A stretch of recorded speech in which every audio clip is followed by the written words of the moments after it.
welcome to Meanwhile at the Castle podcast. I'm Queen Deborah. I'm Queen Emily. And we are queens of our castles, keeping the domestic arts alive.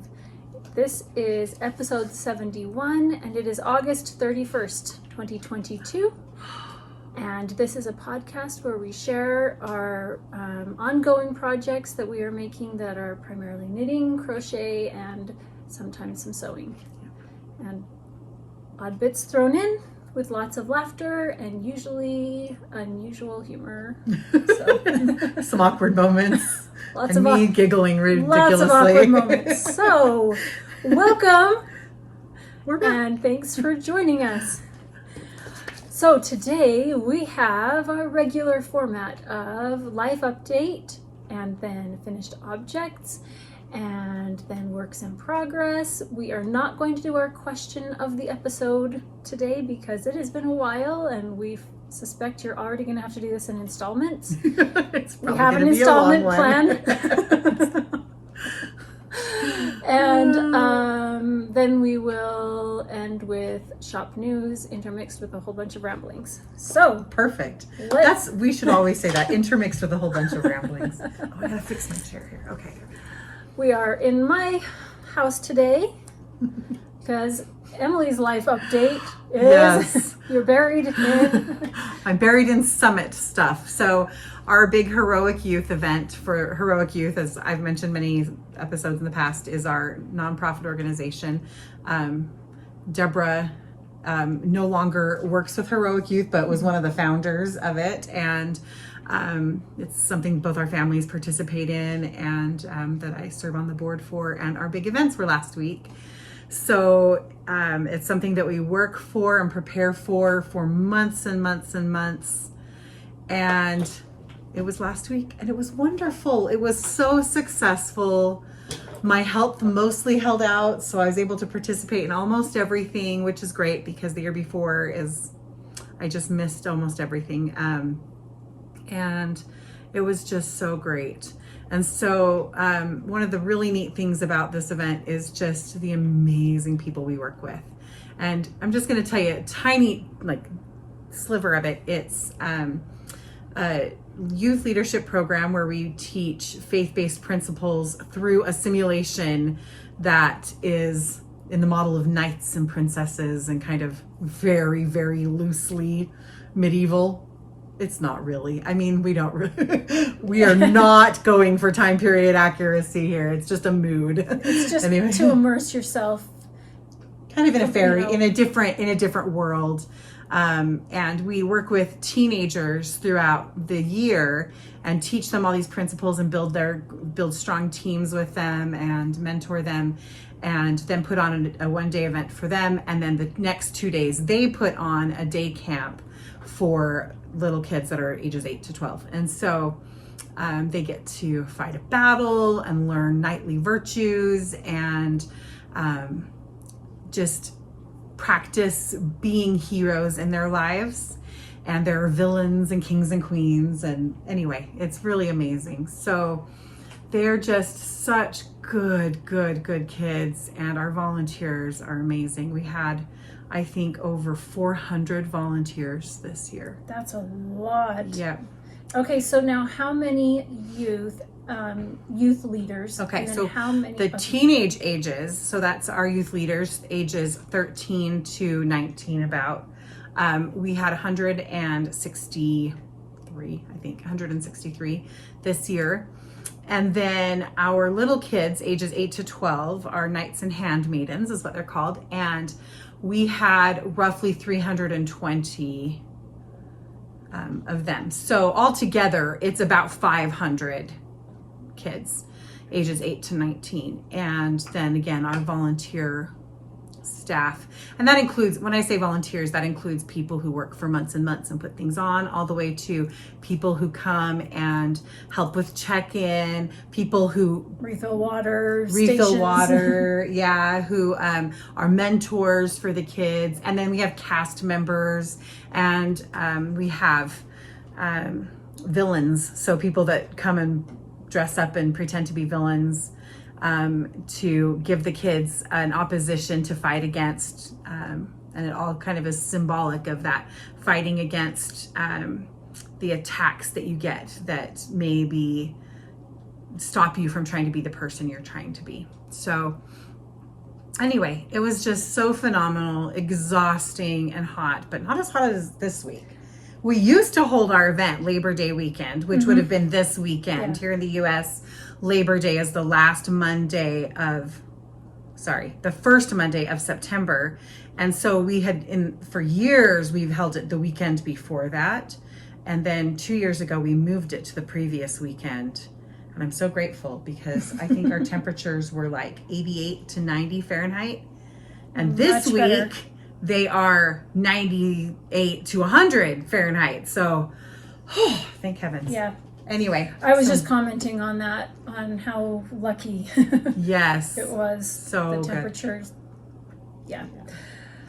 But, it was such a big success and such a high to have that great, amazing success and culmination and kind of the relief of the afterwards, but also kind of the letdown of the after, after things are really busy. Well, you could probably see from the pictures that I've been showing up to this point, just how much people put into this event and how much the youth and the smaller children, the knights and the handmaidens participating really love it and get into it. So you have so much work. It takes the whole year from, January until the event of a lot of work. Yeah. And then it's done.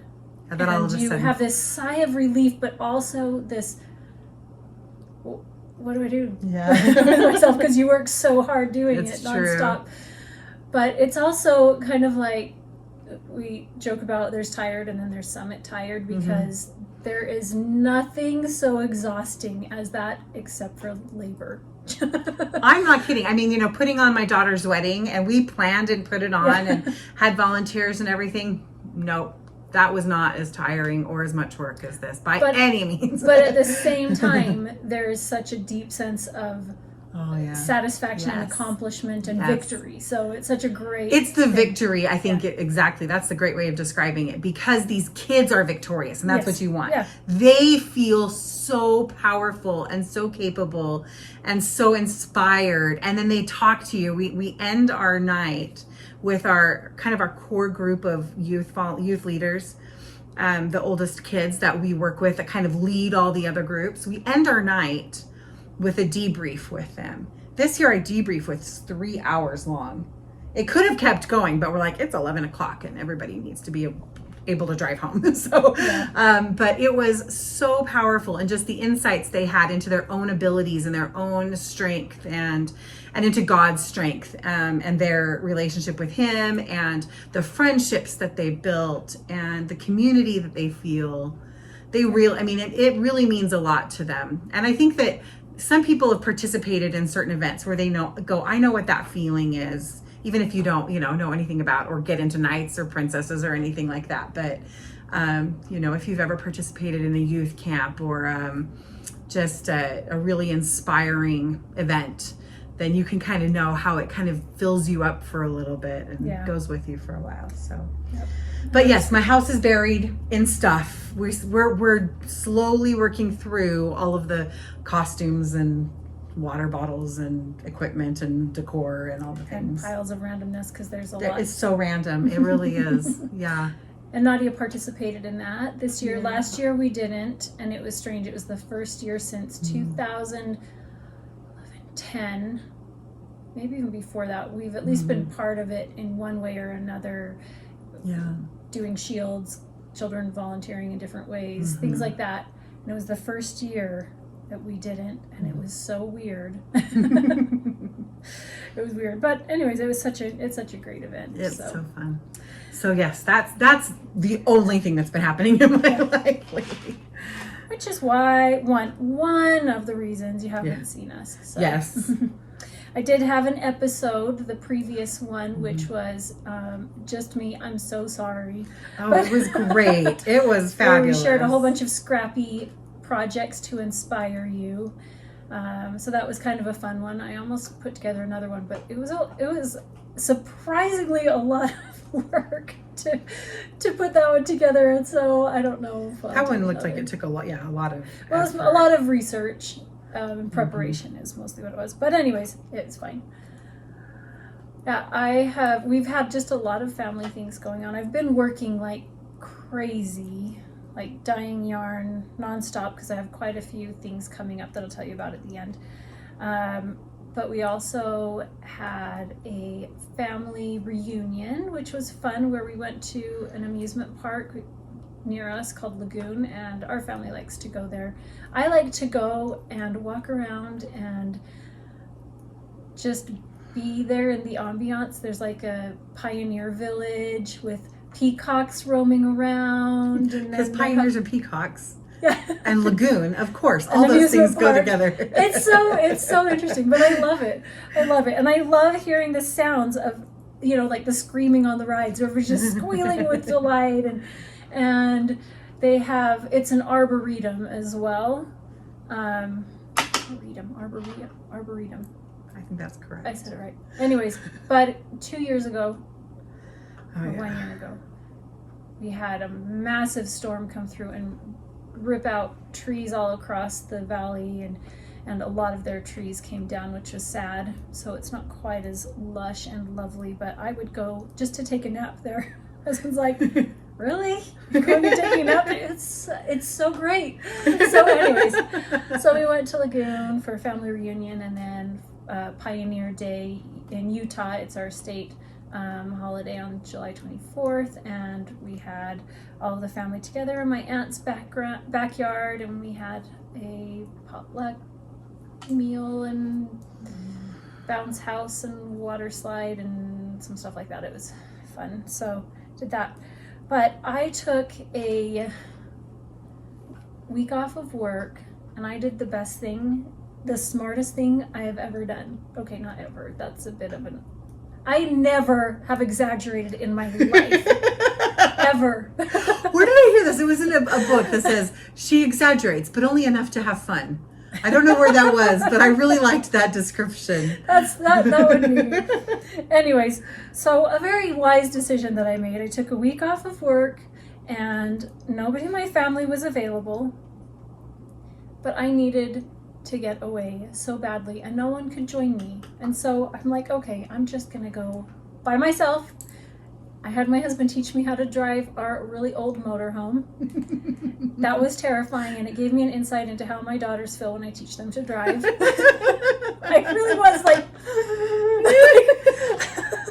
so nervous, but I drove it into the mountains, and I stayed there for 3 days, and it was close enough that my husband could come at night, and one of the afternoons the girls came, but they couldn't because of school and work and stuff like that, so I wasn't completely alone. But it was so good for my soul.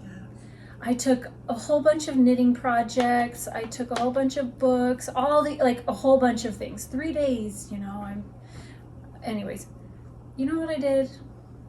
Nothing. I worked on a project for a tiny bit. I actually did a good amount of reading, but I just walked around, listened to nature, went and sat out on my little rocking hammock chair, closed my eyes, took a nap, hiked some more, and that was about it. And it was strange because I am one that I just work. But I knew that if I stayed home, I would continue to do that, and I had to leave the house or I would just work with my time off. So good. It sounds so amazing. I'm gonna have to do that every year, honestly. I bet that was just the most healing thing. It was so great. I had a lot of reflection time and a lot of time to process emotions. This is, the touchy-feely part here, but just a lot of emotions that, I don't know, came up from a lot of things. Just trying to work through that. Had just,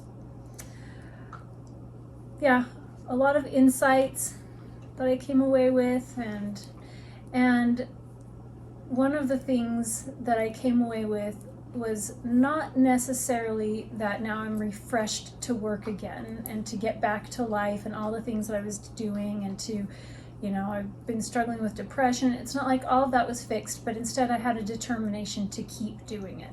So that, I think, was the invaluable part, because you can get so worn down and you try to fix things, but you can't always fix something. So sometimes what you need is, you just need some more strength, or you need some more support, or you need some more determination, or whatever it is. And that's what I came away with. So That's fabulous. Oh, I had just like a little taste of that a couple of years ago. We went camping and my family wanted to go do a hike, and I really didn't want to go. And I just said, go ahead. My husband says, but we'll be leaving you here all alone. And I'm like, that's okay. Go right ahead. And then they were gone for about 3 hours. And I just enjoyed that 3 hours so much. So I can imagine 3 days. yeah, I would have been okay with 2 had I been completely alone for 2 days. But I actually was going to go for 2, and I was going to bed on that second night and went, I'm not ready yet. I need another day. And I woke up in the morning and I almost cried. Like, if I was going today, I wouldn't be ready. And I had almost like this panic, like, no. I'm like, it's okay, another day. And then I was ready. By the end of that day, I'm like, nope, it's good. I'm ready to come home. That's so excellent. So it was a really good thing. We had a lot of stuff going on around, but, you know. Summers are so busy. They really are. I mean, even though, I don't know, it just feels like the school year is busy, but you're in a routine and you're handling it, right? But the summer gets busy, but it kind of comes and goes and comes and goes, and you don't know exactly when it's going to get crazy, or I don't know. It just feels kind of like chaotic. Just rushed. Yeah, a little chaotic. That's a really good word for it. I do like that my garden is finally lush and overgrown and wild and free. It's amazing, because it didn't look like it was going to even grow, and a lot of things died and a lot of things aren't growing. But I have a green bean tunnel that we made. That's amazing. And the green beans are growing up and over and higher and climbing, and, you know, and I love that. It's a little, I don't know, hideaway kind of thing, and vines taking over the world, and you have to climb through to get places, and Jason gets kind of irritated. I'm like, it's beautiful. It's a beautiful bit of chaos. I love it. So anyways, so I'm glad to have something growing, because it's so hot that I've kind of given up on some areas, and that happens in the summer. Spend so much time working on the garden, and then you kind of just burned out and hot, and you just let it go kind of free, and it looks kind of free right now. That's kind of August. August always does that, and I'm so happy. Tomorrow starts the burr months. Burr. September, October, November, December. But also, I mean, burr as in burr. It starts to cool down. Yes, exactly. Which I could really appreciate that right now. Except for tomorrow, I think it's supposed to be 100 degrees. But anyway. But it will that month. So. Sometime in September, it will start to cool down. Okay. Maybe we should talk about knitting. Let's see, we're 18 minutes in. All right, let's get started. Emily. Finished objects. I made all the socks ever. Well, it was summer sock camp. It was summer sock camp. Let me move this. Where to begin? I know you made all the socks ever too. Not quite. I'm going to start with these, because then you can show yours too. Okay. Okay. Well, you should show yours first. Doesn't matter. Because I copied you. Okay. I copied you. Emily copied me, so I'll show you mine first. So, summer sock camp kicked off on June 1st. I think she even did it a couple days early. It was like the last week of May. I think remember. Memorial Day for U.S. Maybe that's what it was. Yeah. So I cast on that day, but I decided I was going to do a whole bunch of scrappy socks, use up some scraps, because, you know, I haven't been focusing on scraps enough over the last several years, but I haven't even made a dent. Of course not. So I wanted to make some patriotic socks. So I pulled out all of my red, whites, and blues, and then I did some pinks that have reds, some softer blues, and I used my Lucky Star socks pattern for most, like, as a jumping off point.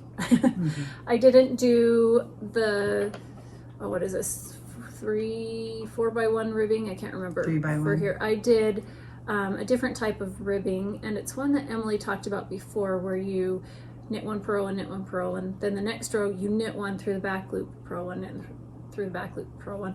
And you just alternate those 2 rows, and added in a stripe of another color.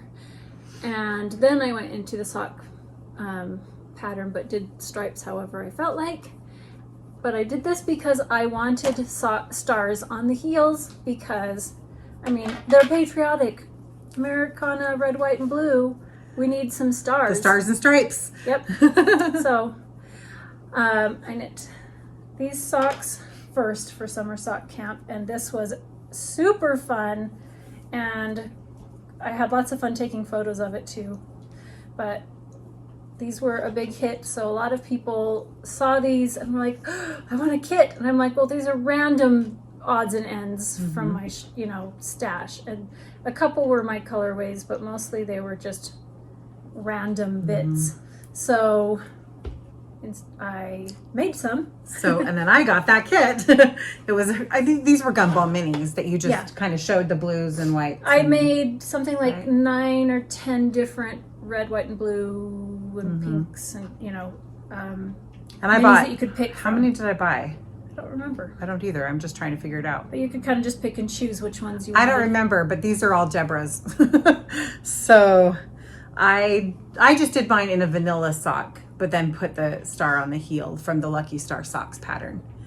And I just did a 2x2 rib at the top. But I just think they turned out so stinking cute.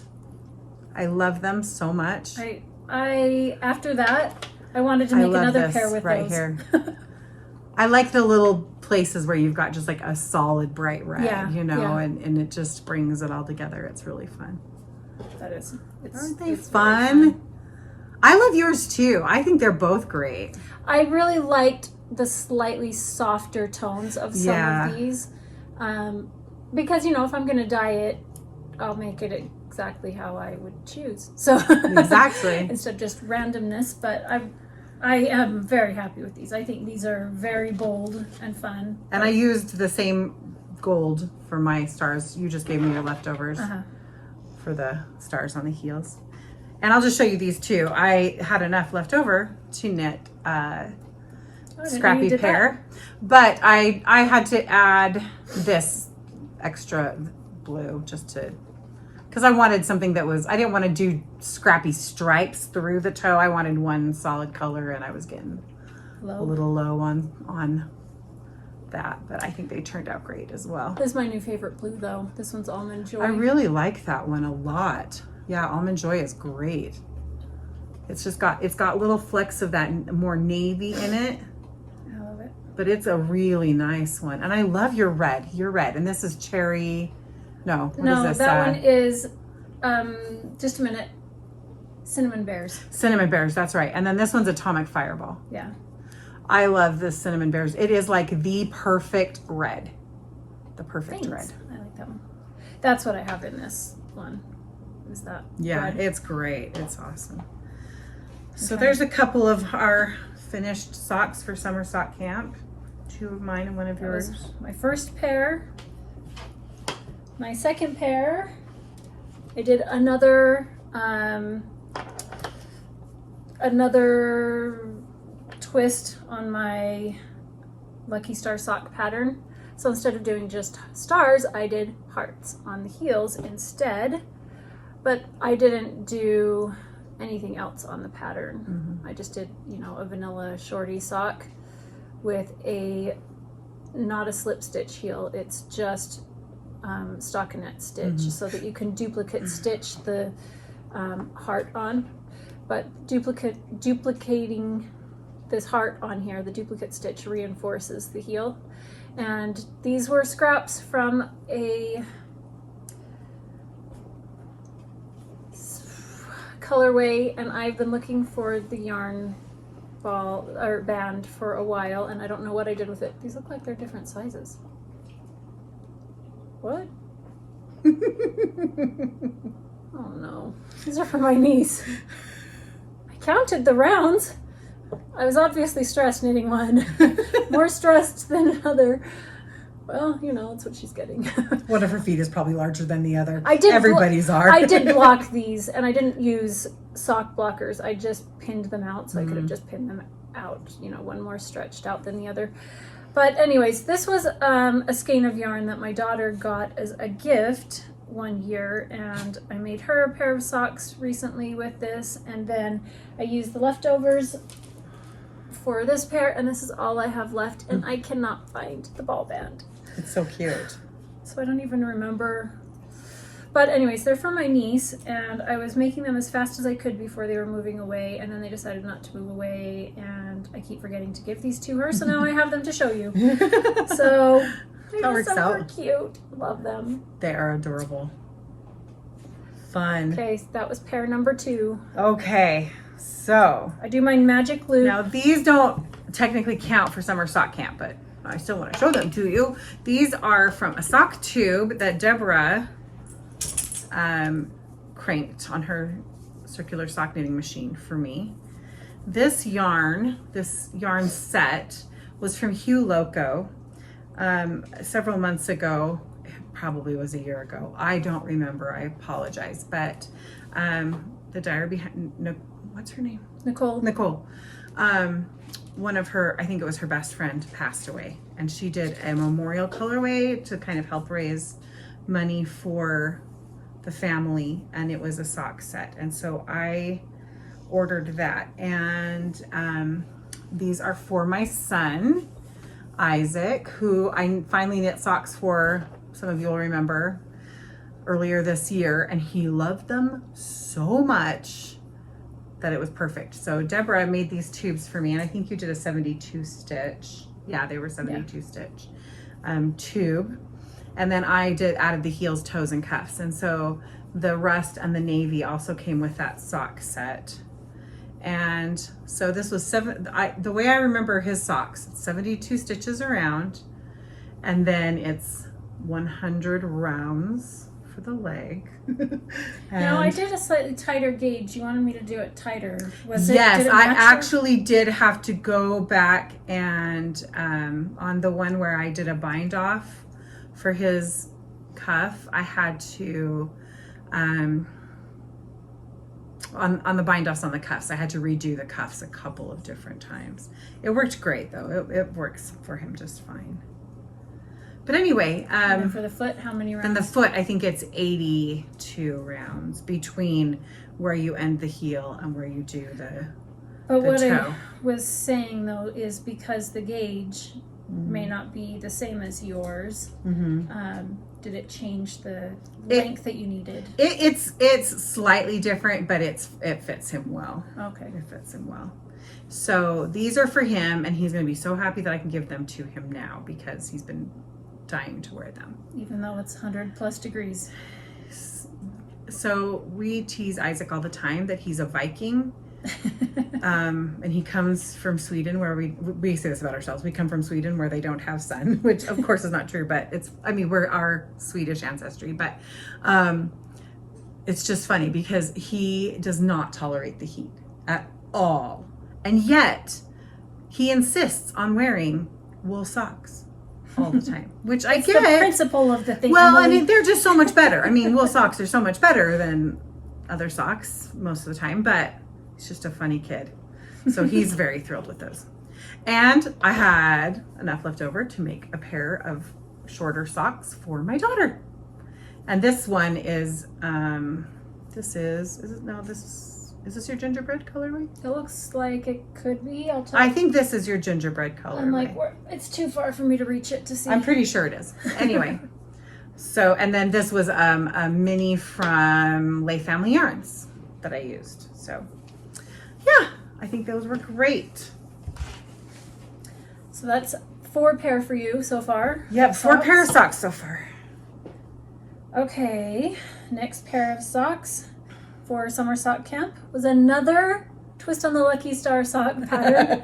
I was gonna do all these other patterns, and I started knitting, and I was like, okay, what am I gonna do? And I was looking at the yarn, and then every time that's what I ended up doing. So look at how fun this is. Okay, now I followed the pattern Except I followed the pattern exactly. Except I did a slip stitch heel flap. I didn't duplicate stitch anything on here, and I didn't put the stripes on the foot because I actually knit the heel flap 3 times. I kept trying different colors, and then I did this with slips, not a slip stitch heel flap, but I was going to duplicate stitch the designs on the heel flap, but it just didn't look right, so I left it off. And it's super fun, and you're all wondering what the yarn is because it's so happy. This is, there are 2 different sets. So this is from Dandelion and Dogwood. It is the Whirlybird sock set, and also their Lucky Star sock mini, their Lucky Star mini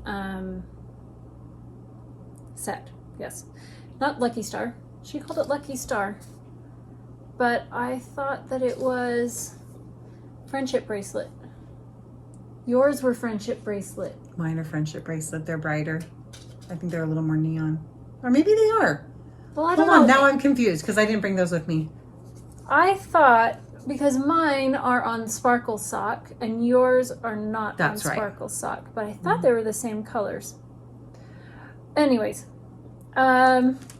You'll be able So, to find them at Dandelion. yeah, if you go to Dandelion and Dogwood, I used those 2, but I didn't use the minis that came with this colorway. Maybe I used one of them, maybe, and left one off because it's been a while since we've done this. So, but anyways, this is That the is Whirlybird. so pretty. And I have this also in DK.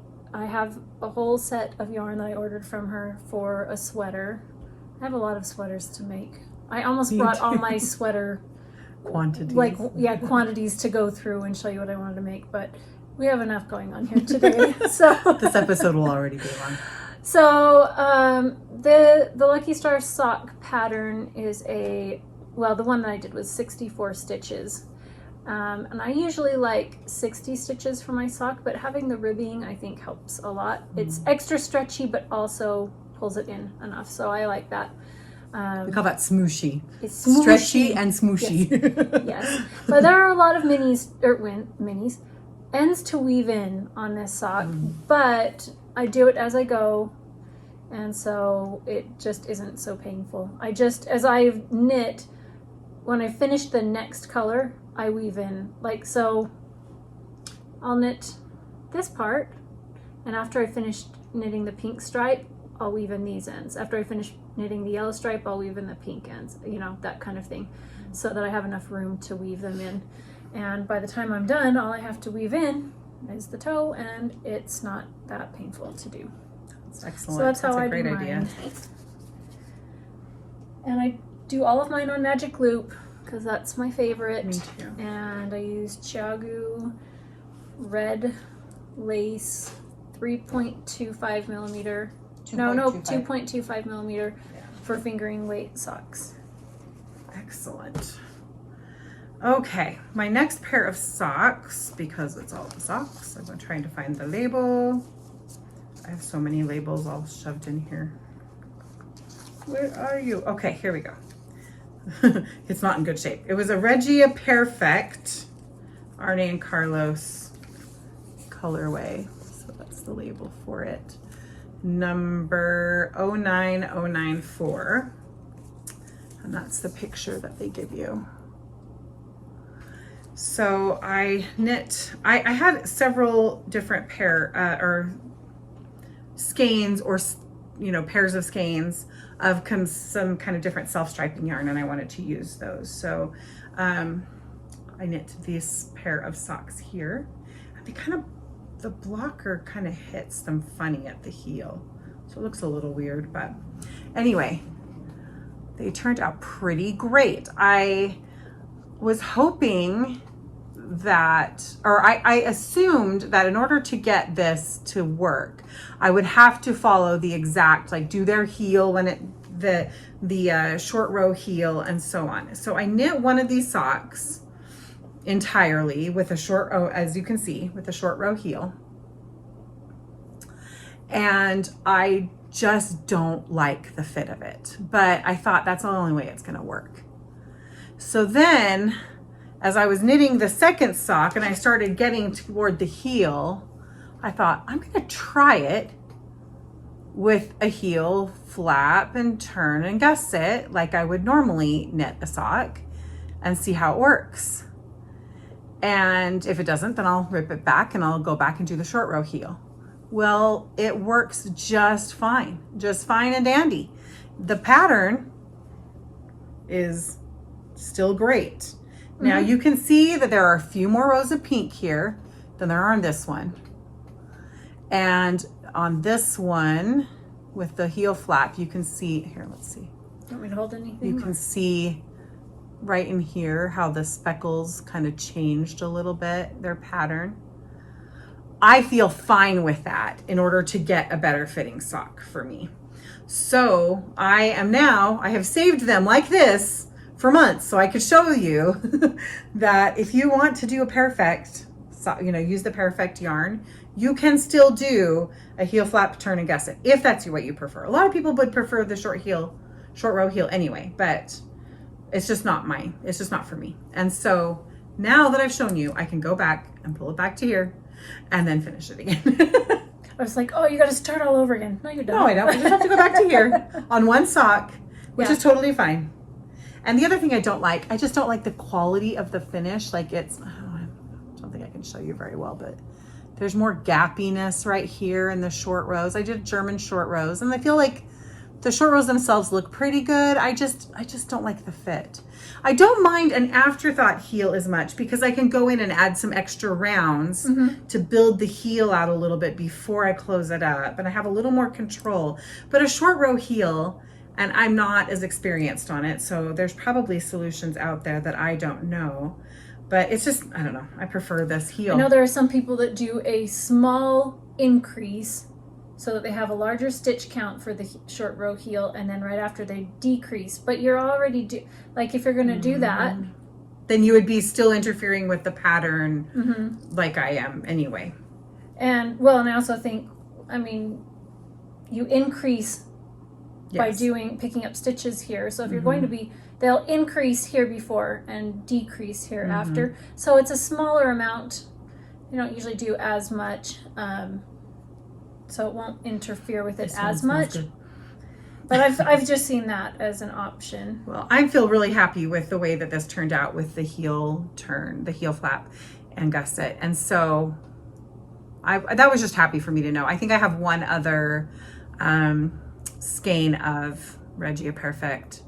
And so now I'll know that I can do that. But it was a fun experiment. Cute. It was a fun experiment. Yeah.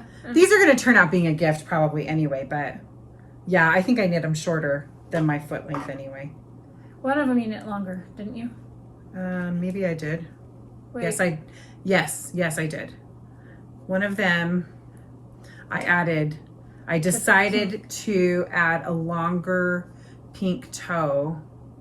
Because they give you Because you have to do it. Yeah, they give you, anyway, it's just. They give you a lot of the color on the end because everybody's foot length is going to be different. Yeah. So if you have a short foot, then your toe, will be That's right. here. But otherwise, you'll have a lot more of this pink. That was a reminder. Thank you for reminding me. As I was knitting these, I didn't know how much pink there was going to be in the skein. I didn't know how fast it was going to turn. I was going based on the picture on the skein, which has, a fairly reasonable pink toe right there.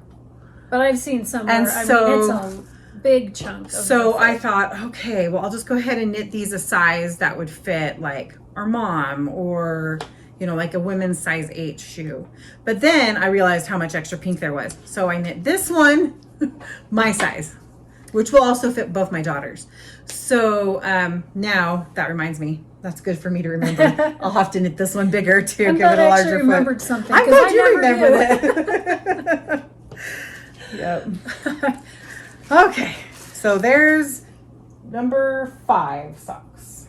I actually think those are really fun, and I should go get some of that yarn. It is pretty fun. Yeah, I enjoyed it. Because it's kind of like doing, self-striping yarn where it's changing. So it keeps your interest. Yeah, it for keeps your sure. interest with the you know, anyways. But it has all of the parts included, so you don't have to weave in more ends for changing the color. That of the is heel and great. toe.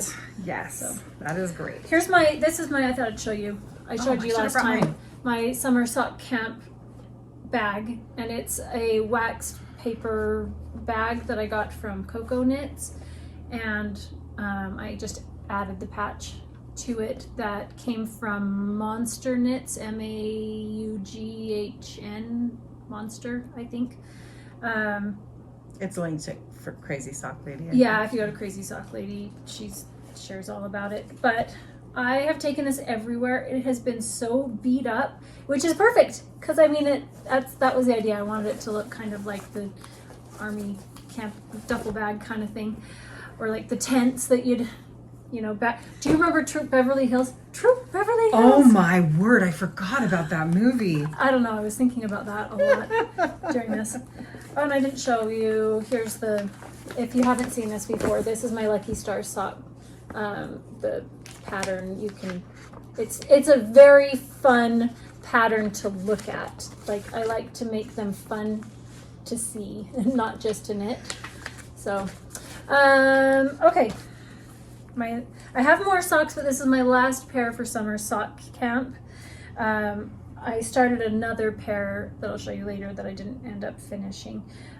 So I shared a reel on Instagram yesterday of these socks. Where did I put? Here they are. I was trying to remember. I have stuff everywhere here today. We like it to look nice in here, but where you can't see. It's very much like what people would say, like, you know, this is what you see on Instagram, and then reality, that's how it is here. You're like, okay. Everything from here up is great. Don't look down. I shaved my legs. What are you talking about? Good, I didn't. Okay, these are Shorty Socks. I think I made them maybe like a size 8.5 or an 8. I just was knitting them because I decided, let's see, I finished a whole bunch of projects and I needed a pair of socks to work on, but I didn't want to have to think about it at all. So I just went to my scraps and grabbed one that I'm like, this is enough to knit something. And it's one that I've been wanting to knit again because I already knit a pair of socks, and they must have been Shorties. I don't even remember. They're nowhere in my house, so I obviously gave them to somebody as a gift. I have no idea who I gave them to. Maybe Claire, my eldest daughter, but she hates purple. So I don't know where they went. But for our viewers who go back and rewatch episodes, if you've seen that recently and you remember, you could put it in the comments for me. That's so funny. Because I have no idea. So this yarn is really fun. This is called Transfiguration, and it is from the Wizarding World of Yarn.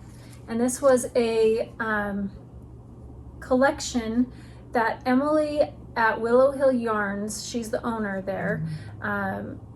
That's one of our local yarn stores. She dyed this up with her friend who is Yarnaceous, and she had like some Harry Potter themed yarns, and I bought 2 or 3 of them, and this is one of them, and I really liked this one. I was going to knit them for me, but I didn't have enough for a longer pair, and I'm not one that loves shorties as much. So so this will be for probably Ella. So I did 15 rounds of knit one, purl one, and went directly into a slip stitch heel flap. I did 60 stitches. That's what I prefer. We have called chicken legs. So we like them to be nice and snug. And I did 15 rounds instead of like 8 or 10, because I usually put in some elastic thread on the top to help hold it up for shorties, but if I do a little bit longer, I don't think we need that.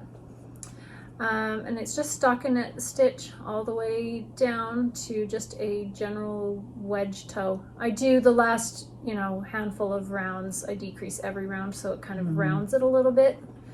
But nothing fancy, but these were really fast and fun, and especially because the yarn is really fun. So it took 21 grams per sock, and I have 19 grams left, so I can use this for something, but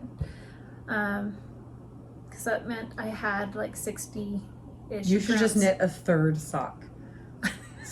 For Dobby. So that when you lose one, you've got another one. I did have to get rid of a pair of socks yesterday, hand knit socks for Ella, because I washed the socks and I went to go hang them up to dry, and I'm like, what's wrong with the foot here? And on the foot, it was like it had been all glued together or melted together, but it was wool. I mean, there's nylon in there, but not enough to make it like stick like it had. So it's like she stepped in a pool of glue, and I don't even know, but it was unusable and unsavable. Yeah, I just threw them out. That's sad. So this will replace. I have one lone hand knit sock that's been living on my dryer waiting for. Well, its if I knit match. one with this, then you're gonna have They won't match, Deborah. no matter. Mismatched socks are a thing. Well, yeah. It's also a long sock. It's also It's a long Francis sock. So this would be a very shorty sock. yeah. That wouldn't feel Not awkward. exactly Okay. what we're going for. So I've heard people that have done this before, and I thought, how would you not know and realize this? But one morning I came home from, I don't know, I got up early, went and ran some errands, and came home and looked down, and both of my shoes were different. You had one shoe of I each. got dressed in the dark, and they felt the same. They were two different shoes. How did I not know? I did the same thing where Richard and I went, this is 28 years ago. We were a new early married couple, and we went to the movies after work, and somebody was like, oh, you were wearing two different shoes. And I looked down. I had been at work the whole day. I was pregnant. We'll just say that's why. But anyway. Oh, I found it. Sorry. Oh, good. Okay, the yarn for these socks. I try to be organized for these socks. It's Giddy Yarns in the colorway Hydrangea. Cute, cute, cute. Glad I found that one. Okay. There we go. Now we can move on. Okay. Next. Okay, so next up, some more of my self-striping yarn. This is Lion Brand Mani Petty, and it looks like the colorway is called Wristers. W-R-I-S-T-E-R-S. So like, you know, little hand warmers. So I used that, and this is what I got. And look how nice those are. I was thrilled with this yarn. It turned out beautiful. I just watched for the, sorry, my brain. Come on, brain. What are the words we were looking for? The repeats. I made sure to start at the same place so that I could get a good match. And I feel like I got a really excellent match with these two pair of socks. I don't want to put them on blockers. Two pair of socks? Of You these mean the two two socks. balls? Did you use two? Two socks. I used two skeins? balls. Yeah, they're 50 grams each. Okay. And so I have that much left over. Where'd you get those from? I think I got these at Joann Fabrics. So again, ones I got quite a while ago, and they were in my stash. And so I wanted to use them for summer sock camp. And I love how they turned out. I actually really like this yarn. It's woolly, but also smooth at the same time. It has a nice texture to it. And I just feel like it just looks really nice. So anyway, it's kind of almost like a fade, how it stripes one color into the next. I like that it goes back to the purple. And then it goes back to the purple. Yeah, so I really liked that. It started with the purple and ended with the purple with the light in the middle. Anyway, they turned out great. Luna's got to go out. Hold on. Okay. Okay, so there's those. That's Pair number, what did I say? Is that 6? I don't remember. That's 6. Count. Pair number 6. Yeah, I haven't done that many. Well, here's pair 5. Okay, well, this one isn't for summer sock camp. I finished this right before summer sock camp began. I wanted to get all of my projects done, which I did, so I could start summer sock camp fresh. So I finished all of my projects. It's amazing. This was the last one. I think it was a sock tube that I cranked, and I did cuffs, heels, and toes on it. And this was a colorway that was a gift from my friend Mandy for Christmas for an Advent exchange. And I think the colorway was like Lovely London Sky. It was a Mary Poppins Returns themed colorway. And I did a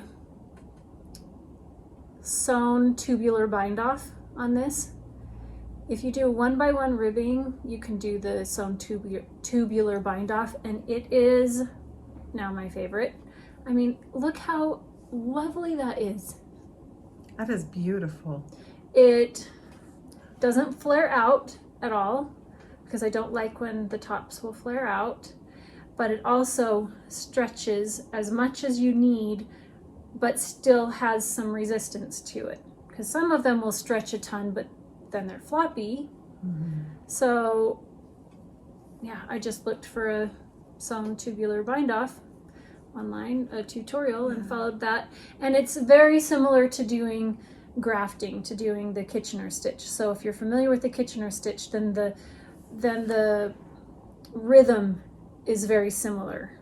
And so once I got some practice, and I went, oh yeah, now I've got it down, and it's really simple to do. So I actually use this on some other socks as well, and realized I did a 2x2 ribbing and was still doing the tubular bind off.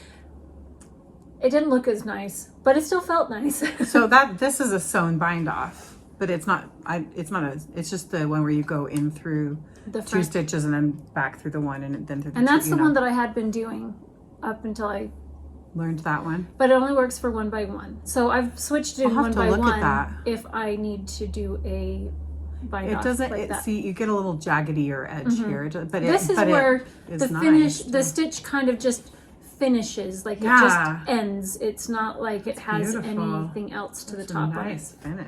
So yeah, if you can do the Kitchener stitch, you can do this one. I've actually done a couple of different sewn, like tubular bind offs. There's a couple of versions, and I'll show you another one on another project, but I definitely like this one the most. That's awesome. I like that finish.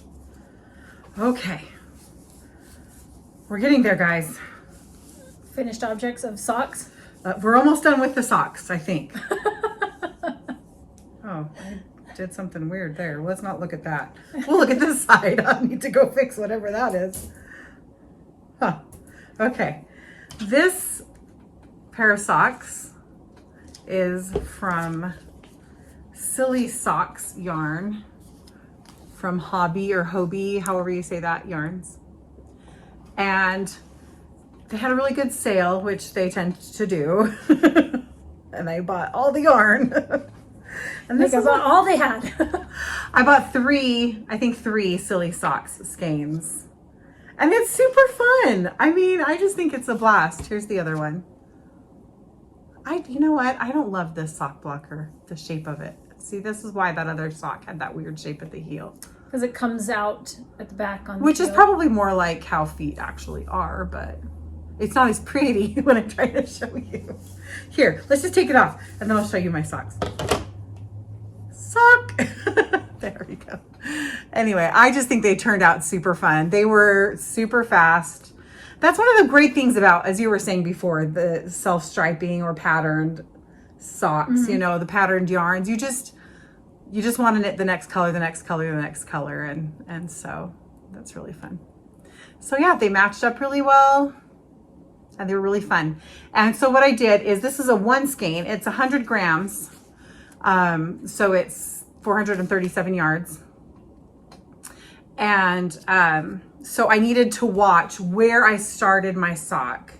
Then I did the first sock, and then I had to break out a good, oh, in fact, I think I have it right here. I took this little ball of yarn out, wound it up till I got to the next beginning of, you know, the same place in the repeat, so that I could have a matching sock to the next one. So that's just how I was able to make a match. It wouldn't have matched without me doing that. You know, you just kind of had to pay attention. But I think, and I'm just going to say, economically, I'm pretty sure this skein of yarn is regular price $6.99, and I got it like 30% off or something like that for a pair of socks. And it's 75% wool, 25% polyamide, 100 grams, 400 meters. Yeah, 437 yards. And I really like it. It does feel very much like a Regia or opal yarn, but actually a little bit less scratchy. I like Regia and Opal, but I actually like this one a little bit better. So Nice. really nice, economical, affordable yarn for wool socks. I'm very happy with it.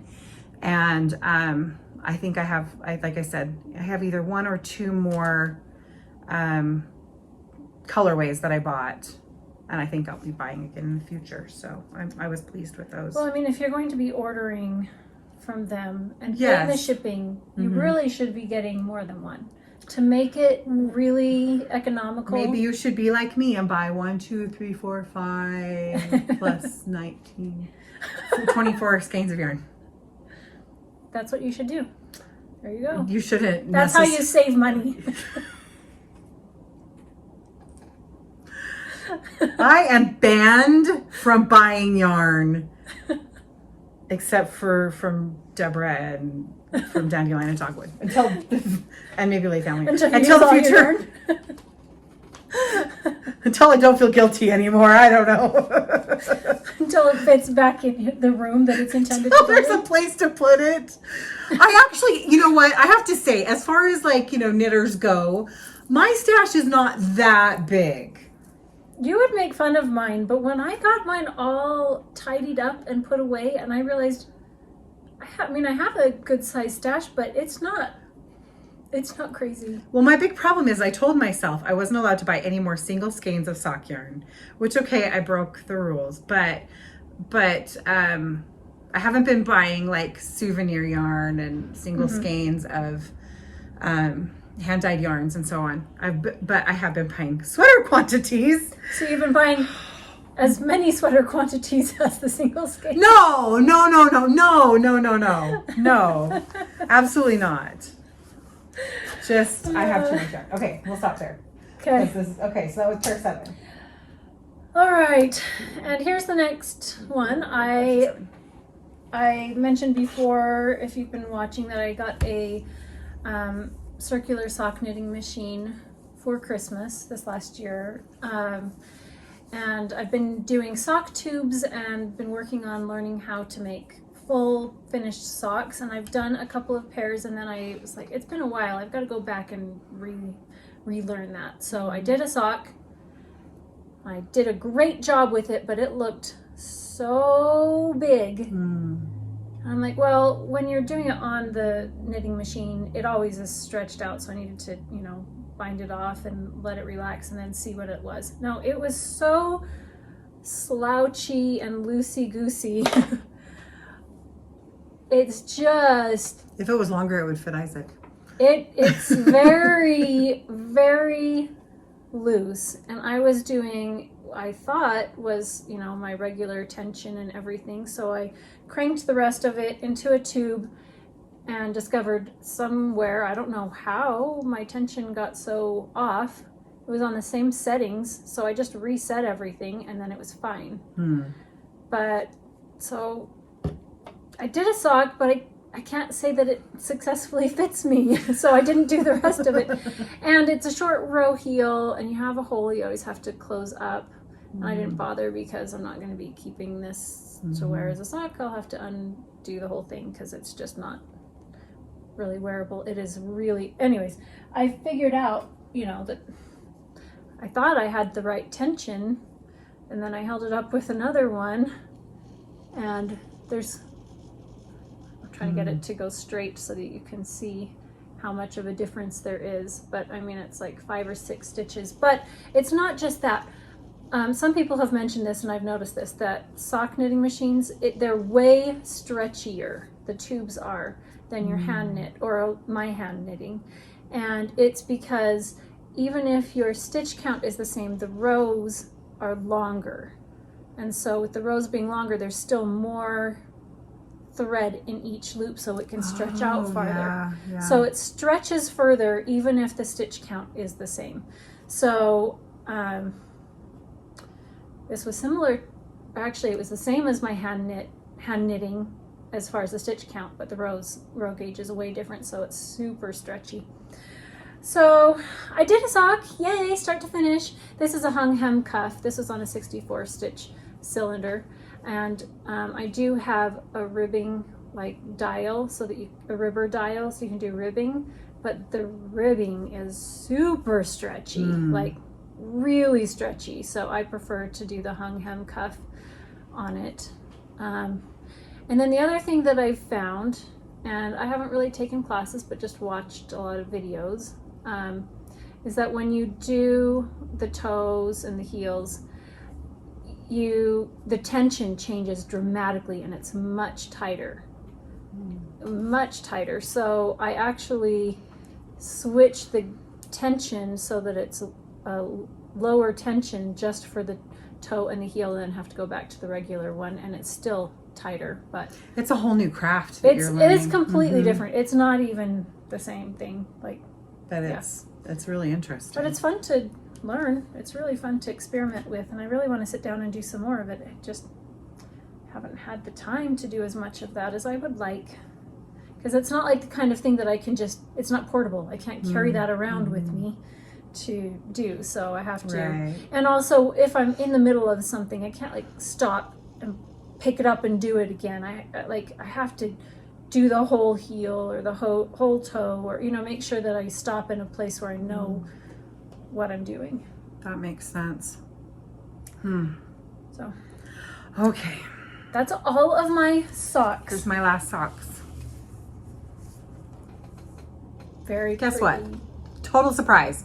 No pearl monkey socks. Who would have guessed that I would knit a pair of those? Again, same as you when you were talking about your Lucky Star socks. It was one where I'm like, I need a portable project to take with me. I grabbed yarn that was left over from other projects, so it was already balled up, and just threw it in a bag and took it with me. And then I had to think, okay, what do I want? Do I want to knit a vanilla sock? No, I want to do, and this pattern's just in my head so easily that I could just knit it. Just do it. So yeah, anyway, it turned out really nice. I'll show you this yarn again later in the shawl that I finished. This is Yarn Brary, and it is in the parchment colorway. And it was one of the colors from one of my patriotic collections. And then this is a little bit of leftover from Mr. and Mrs. Rabbit's yarns, but I have lost the label and I don't know what color it is, but it's so pretty. It is really pretty. It's got little bits of like peachy, corally orange, pink in there. Oh, it just turned out so pretty. Oh, I love it. I just think they're beautiful. They're very pretty. Oh, Luna wants to come back in. Lovely, feminine, pretty socks. Okay, Luna. That is pair number, what is that, 8? I think it's 8. Do you have another pair of socks? No, that's it. Only 1, 8? 2, 3, So 4, disappointed. 5, 6, 7, 8. 8 pair of socks. Okay, the socks section of the finished objects is done. Oh my Let's gosh. move on to the next part. Let's have you show while I let Luna back in. Okay, perfect. So I have to show you, I'll show you the shawl then that I finished. This shawl is called Bloom Your Heart Out, and it was close to being done last time we recorded. Bloom Your Heart Out by Inese Sang. Oh, it's just such a beautiful pattern. And I will be honest, this needs to be blocked again more expertly. I just kind of did it. I did a lazy block on it. And so I washed it and I stretched it out and laid it on my bed and kind of patted it into place, but I didn't pin it and everything. And yet it still is just so pretty. It's got this beautiful wavy texture through it. And then these kind of beautiful, like, I think of them as window panes. I don't know if you can see that. Is that showing up? Here, let's show it a little closer. Yeah. They look like little window panes with flower clusters in them. Some of my baubles have popped through to the back and I wasn't paying attention to it when I blocked. So that's one thing you have to watch with baubles. Sometimes they can do that. But I just think it turned out so lovely. I'm glad that you switched the colors because you started this with different yarn. Yes, I started it with a completely different palette, and it's just so much prettier in this one. And this is a large shawl. Large, lovely. Ooh, what am I catching? Oh, and you ran out of yarn? No, I did not run out of yarn. I had enough for everything. You didn't have to add in some of Margaret's yarn? No, most of this is Margaret's. No, I mean, so there was one colorway. No, you are right. You were right. It was on here. I did. I ran out. I was like here, and I ran out of yarn.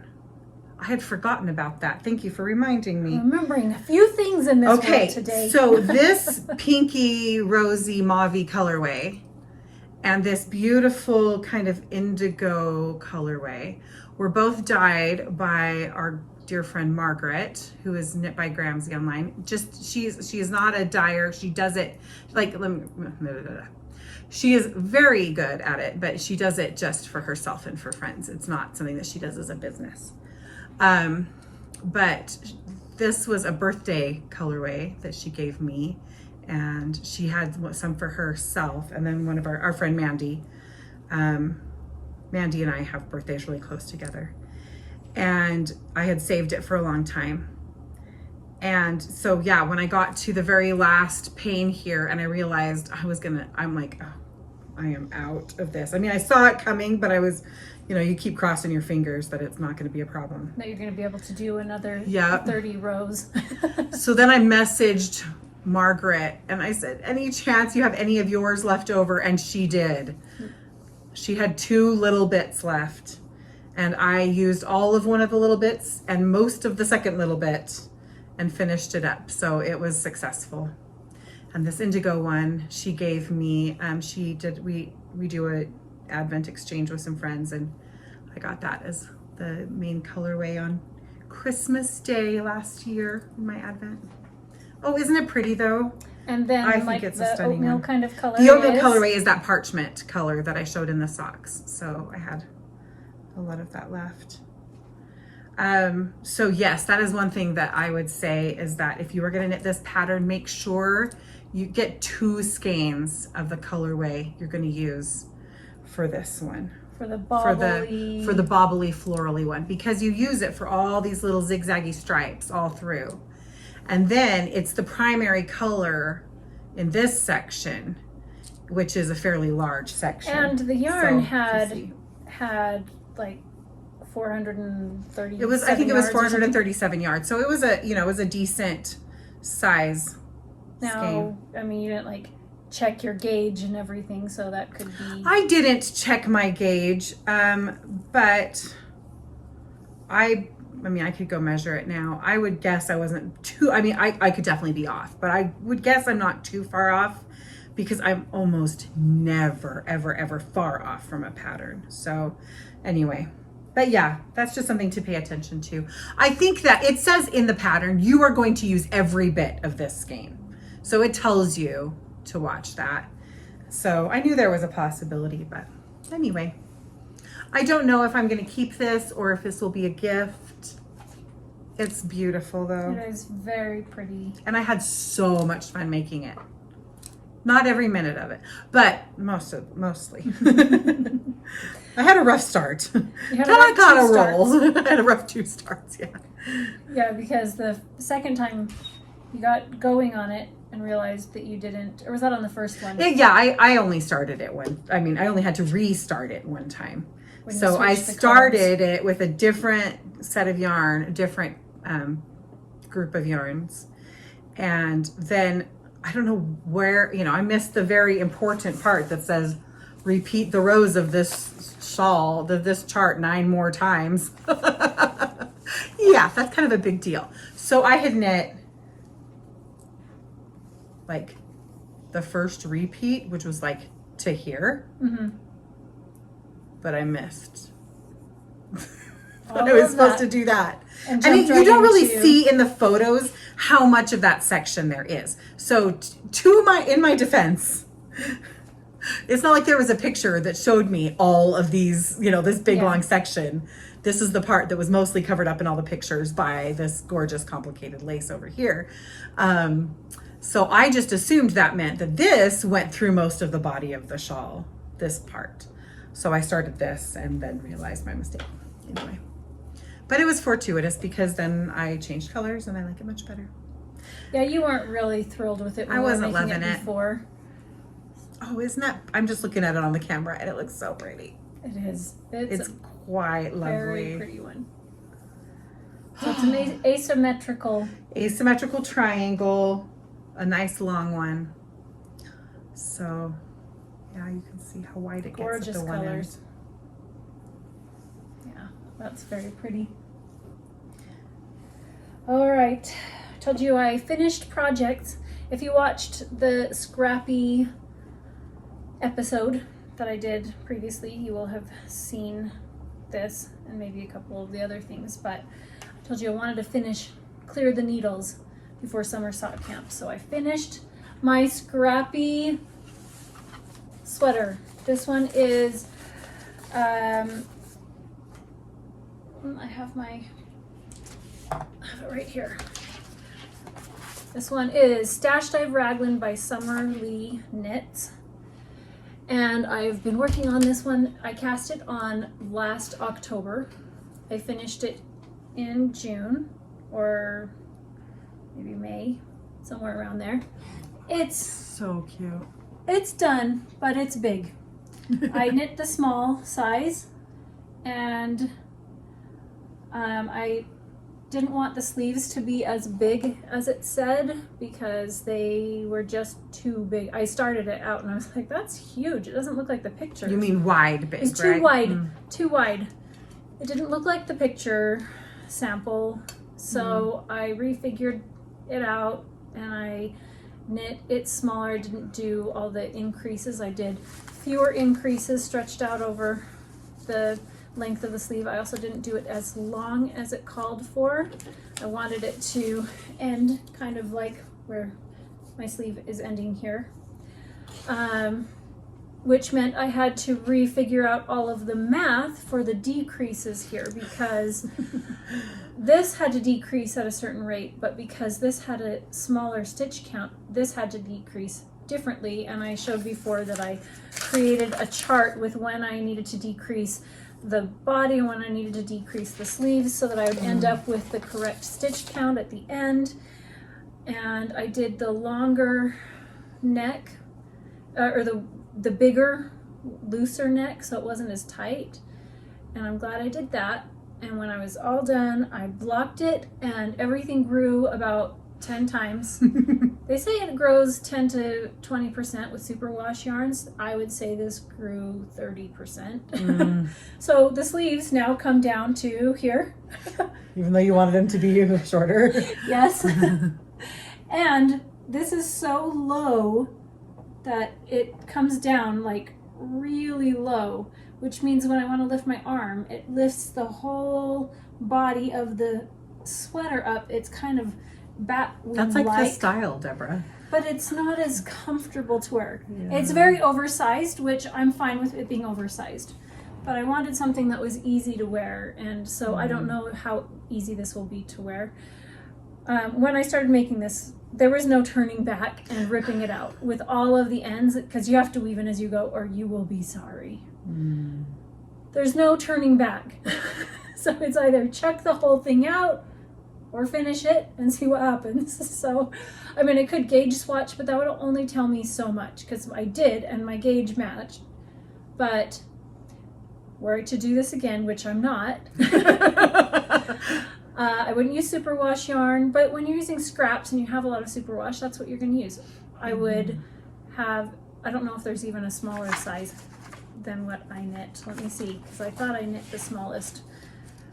Nope, I did not. There's one more. There's one more small. There's one smaller. So I knit the second to the smallest size. I would go down and I would still make sure that I did not do the sleeves the way that it called for, but I cast on the number that it called for and I didn't do any increases. I just slowly increased from there. I didn't increase right after the cuff. It would probably also be helpful if you knit it top down. Actually, I would way prefer to knit this top down. Yeah, that's one of the things. It was bottom up, and I didn't love that as much. It's just harder to fit. Because if you're doing top down, you can see where you want this to end. And it's harder going the other direction. So it's. I mean, it looks fabulous. It really does. It looks amazing. To me, it is a masterpiece of thousands, not thousands, but hundreds and hundreds of scraps that I've held double with a worsted weight undyed yarn, just that I have, and I just held different odds and ends together, and it didn't use nearly as much as I thought it would. But it's done. It will be so warm and squishy. So once we get into warmer or cooler months, and I have more of an opportunity to wear it. Into the burr months. Yep, the burr months, then I'll know whether or not that I actually like it. So I did the neck, the wrists, and the bottom ribbing all, kind of the same base or same yarn. They kind of look like it. This was from Kate Celine, this one, and then I dyed some to match it and realized I didn't have enough, so I dyed another one, but I don't know how I did it, and I just made it up, and then I don't know, you probably can see where it changed, but close enough. I'm like, no, who cares? It's a scrappy sweater. It's a scrappy sweater, and I like that. It's beautiful. It's absolutely beautiful, and you're done. And I'm done with it. I'm done with this, but I do want to wear it. It's going to be extremely warm. You're like, I am going to wear that sweater. Dang it. Yeah. Oh, this is what I did. I cast on 46 stitches for the sleeves on smaller needles, knit 13 rounds of 1x1 ribbing, switched to the larger needle and knit 1 round, and then I did an increase round every 7th row until it was the length that I wanted and the number of stitches. I had to figure that out on my own. You have to figure yours out on your own if you're going to do it. If you're going to do it, tell me. We'll commiserate. It's a great concept, but I would definitely want to do top down. Yeah. Oh, yeah. This one was bottom up as well. So this is the Orlea Cardigan, and I showed this in progress last time by somebody. It says on the very bottom now. I can't read that. Oh. Do you want me to see if I can? Yeah, good luck.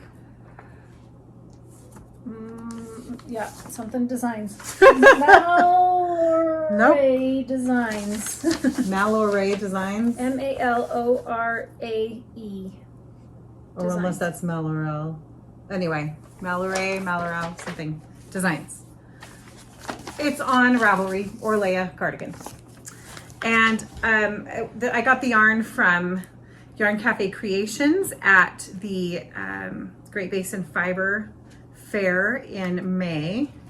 I love her little labels that are the little coffee cup wraps. There's a name for it. Zarf. It's a zarf. Okay. Somebody told us in the It's the comments. biscotti sock, and the color is called green tea. This is a 8515 merino nylon. And it is 400 and how many yards? 37 yards for 100 grams. So it turned out beautifully beautiful. I love it. I love the finished product here. It is bottom up, and the pattern, the lace is beautiful. But I would definitely, and I think I've mentioned this last time, it is definitely for an experienced knitter, because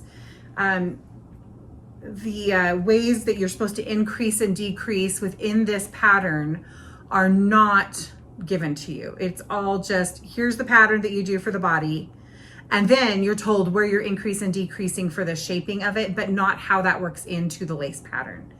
So because in lace patterns, you're going to have yarn overs, and then you're going to have knit two togethers or slip knits, or center decreases that kind of, they all mathematically counteract each other to keep your stitch count the same. And so you have to be very careful about your increases and decreases for shaping, because they could mess up your stitch count. Because, I don't know if I'm describing this well, because you might be decreasing somewhere where you needed a yarn over in order to counteract the knit two together that happened 3 stitches earlier. Mm-hmm. That's how lace just works, yeah. Right? And so most of the time when you're getting a really, kind of more clear pattern, or that is a more spelled out pattern, it will give you the instructions for working your decrease rows with the lace pattern described in that, so And that you don't have to do all the math yourself. Yeah, 'cause sometimes they'll say decrease in pattern established. Right. With lace as pattern established or something. Right. Yeah. It just would say, work these decreases in pattern is what it says in this pattern. And so that was that. I mean, I was able to do that, but it did take a lot of paying really close attention and watching it and making notes. And I would just say that if you don't have that experience, it would be a little more challenging to do that. So this would not be the first sweater I would start with. That being said, I think it turned out really lovely. I don't have any pictures with it on me, but I have to show you these buttons too, because they're the perfect buttons. They are the perfect buttons. I found them on eBay, and they are vintage buttons. You can't really see it, but they have a little octagonal, I don't know if you can see that octagonal shaping to the face of the button. They're kind of a little bit shimmery, and they just are so pretty, and they match it beautifully.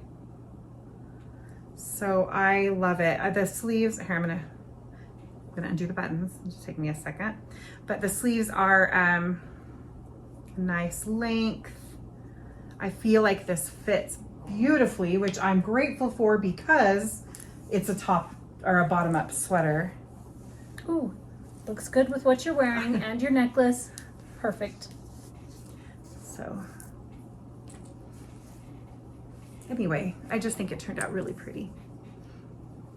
It's the kind of sweater that you could definitely wear just because a lot of the things I knit are a little crazier colors or patterns or speckly or whatever, and this is a little more sedate. Mm-hmm. So it'll go with a lot of things. I think it just very pretty. And this yarn, literally feel it. It's just a gorgeous. It's a beautiful yarn. It's not awkward for me to do this all day. It's fine. Which is probably why I still have 3 more sweater quantities of Yarn Cafe Creations yarn at home. Yes. I'm so proud of this sweater though. I started it in May. We went to the Great Basin Fiber Fair. Is that what it's called? Fiber Arts Fair. Mm-hmm. And I bought the yarn and I cast it on the next day. Yeah. I was just so eager to cast it on. And I actually really like it with this dress. I'm just going to wear it for now. Thank you to air conditioning. Yes. But I just was so eager to cast it on, and I just loved it. Loved working with it. Well, and then I saw that colorway and I was like, oh, I need some green in my life. Pretty. And I went and bought 2 green dresses. And then I remembered that you gave me some gorgeous green yarn at Christmas. 3 skeins. I can knit myself a sweater with that. Yeah, you can. So I could have a green. Actually, I was going to bring that in and figure out what sweater to knit with that, because it's really, really fun. Pretty. And it's also a very me kind of green, so it's kind of almost turquoisey a little bit, isn't it? It's been a while since I dyed it. I don't remember.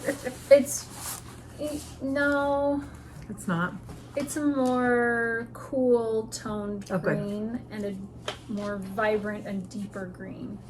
So good job, Emily. Yes. Well done. Well done, me. Okay.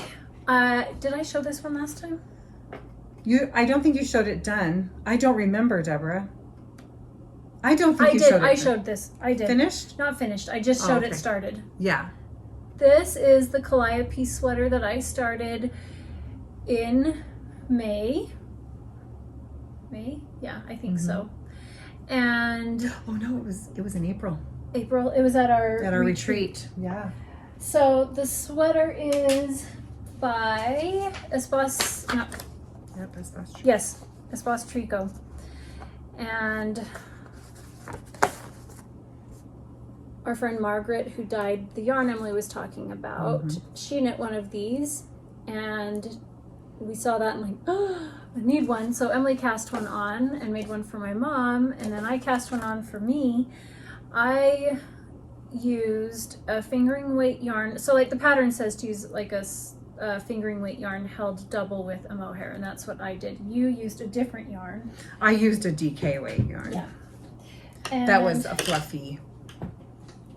I'm getting the yarn. Okay. The yarn I used was by Artistic Lily, and it's called Tropical Vibe. That is so pretty. Now, she's not dyeing yarn anymore, so I'm sorry, you won't be able to get this yarn. It's very pretty. And I have this plus another 10-15 grams of another little ball left. So, I mean, I have a good amount that I could do another fun project, socks or something. But that looks nothing like the sweater. What? It's because I held it double with some of my cotton candy mohair. Look what I had left. I mean, I had another one ready to go just in case, but I didn't need it. So that's how much I had left. But I did lengthen the body of it by 2 to 3 inches. So whatever it called for in the pattern, that's what I had left. And I increased, you know, several inches on the body. So I knit it exactly to pattern, except for I lengthened the body. And I love this one. Oh, you know what? I also went down a needle size for the ribbing on the arm. I did that with mine too, for the ribbing on the arm and for the hem. Did I do it on the hem? I don't think I did on the hem. I was debating on whether I was going to do a longer hem because I didn't know if this was as long as I would want it, but I like it. It's a good length. I like the length. Cute. It fits well. It is a little bit, no, it's not a little bit big. It's fine. It's fine. I don't have any pictures of me wearing it because when I finished it, it was about That's the problem. It's summer. a blazing inferno heat. Here, put this mohair sweater on and let's Yeah. take some pictures. It's only 103 degrees outside. Yeah, exactly. But that one was a fun project to knit, non-complicated, which was so nice after the Yeah. the scrappy one. Oh, this one was like a breath. Were you of alternating fresh air. skeins? I did. Isn't that funny how now, after doing Yep. that one, now knitting a sweater with 2 yarns held Yep. together, alternating skeins, Yep, sounds with mohair. non-complicated. Well, also the one before the scrappy raglan was the color work lace mohair bishop sleeves. That sweater, if you have seen any of the other episodes. So I'm like, I could use with some more basic knits. My wardrobe needs that, but I keep wanting to do the more kind of crazy ones just because I'm like, oh, that technique would be fun, or wouldn't it be Yes. fun if, or wouldn't it be, but what am I going to wear really? The balloon bishop sleeves it's gorgeous, but I can't do any work wearing that. It's kind of an event sweater. Yeah, You wear it when so- you're going out. Exactly. So Or date night or... I've worn it once, but I did wear it and it was so pretty and I loved wearing that. But I need things that are shorter so that I can get my hands in water and wash dishes, and that Mhm. you know aren't going to be fussy to wear. So that's what I'm focusing on now, are less fussy knits, and then I'll probably cast on something crazy. We'll see. Because it's so fun. Yes. Okay, I realized I have actually not blocked these, but I finished them and I have to show them because they're actually done. They've been done for a while, but I finished them almost right after our last podcast, but I hadn't actually worked on them, so I don't think I showed them For on a the last while. podcast yet. But look how pretty they turned out. These are Songbird Mittens, and I did not bring the pattern, so I am not going to be able to tell you who designed them. But I did get the pattern on Ravelry, Songbird Mittens, and they're very pretty. and they are beautiful. Now you should just touch on again Yes. briefly the yarn dominance situation. So I knit these first of all in Knit Picks yarns, Knit Picks palette yarns, and the blue is called Cobalt, and then it's just white, or it might be called Snowball or something like that, but it's just a white. And this is the first one I knit, and so I was knitting these. I actually tried lots of different techniques of how I wanted to hold my yarn, and I actually did finally settle on one strand in one hand and one in the other. That is where I finally landed.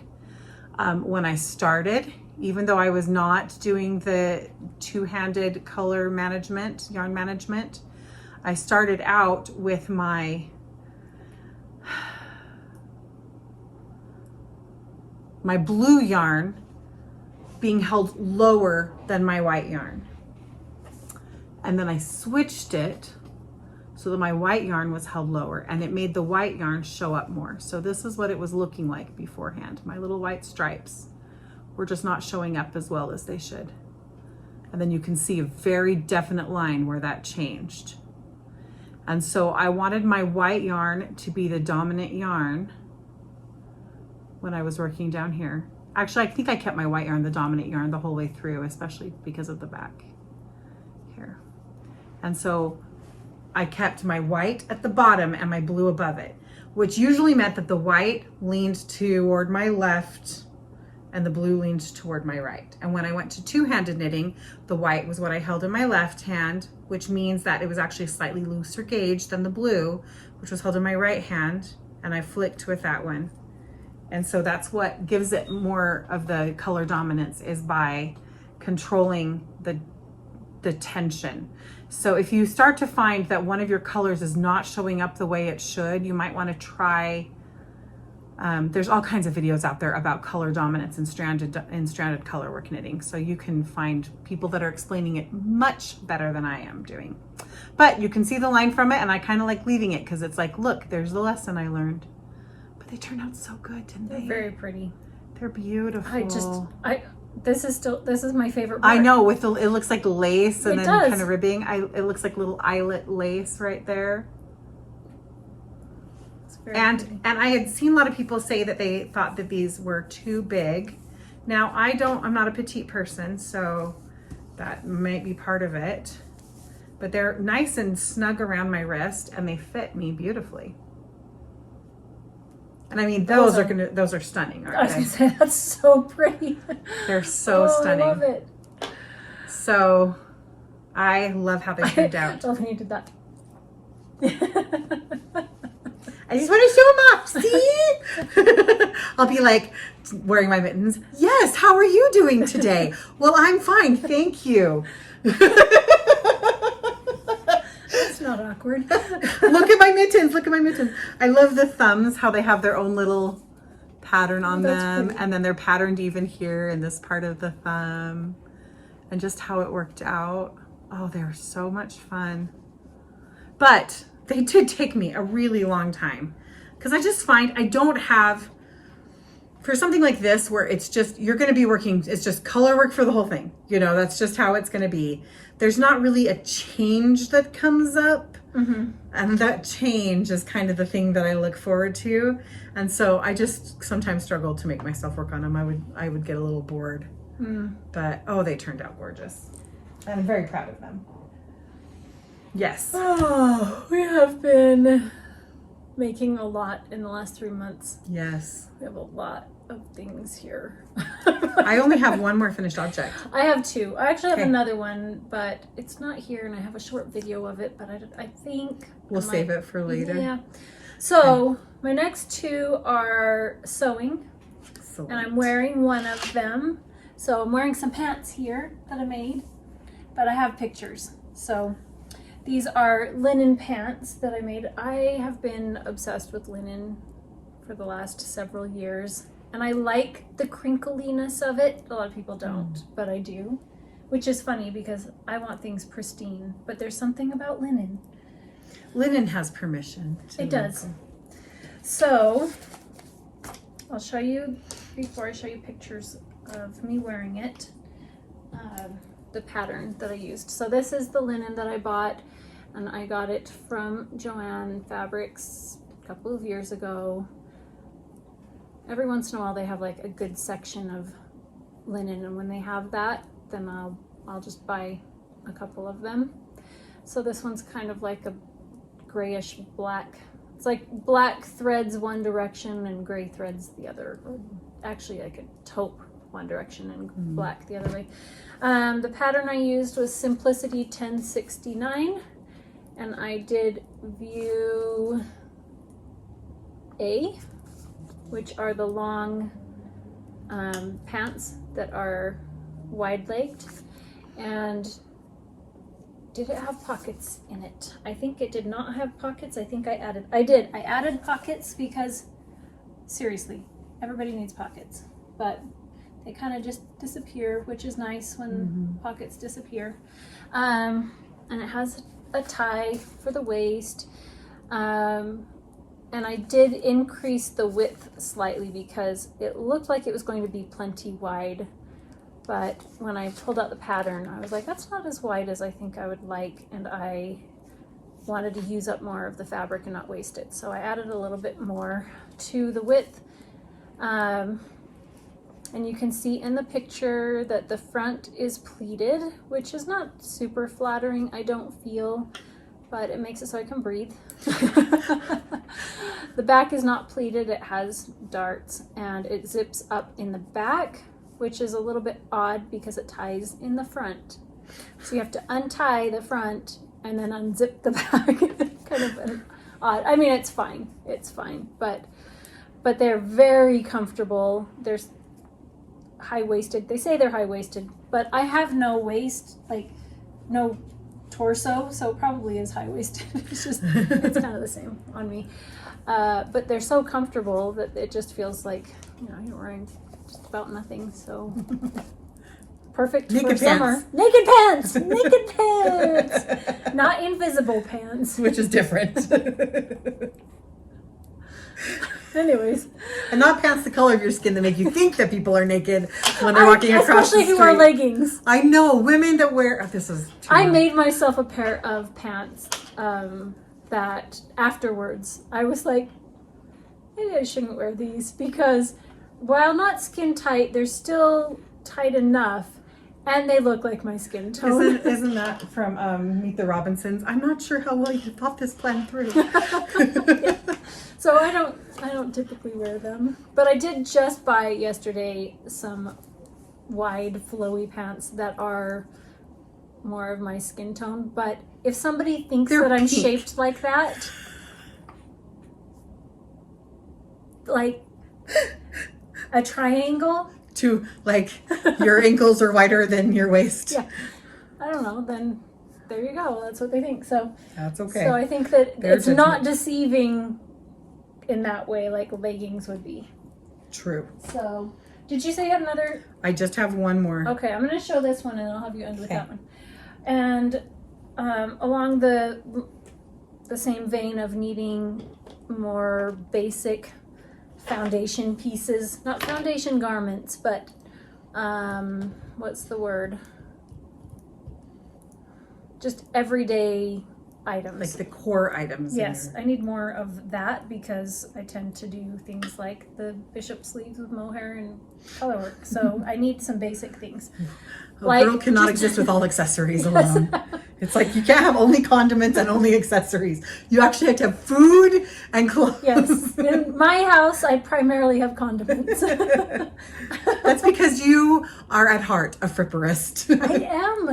I am. You know that in Heroic Youth, we have a person whose official title is fripperist, right? That's because of me. Yes, it is. Thank you, Deborah, for inspiring that. I'm just joking. It's not because of me.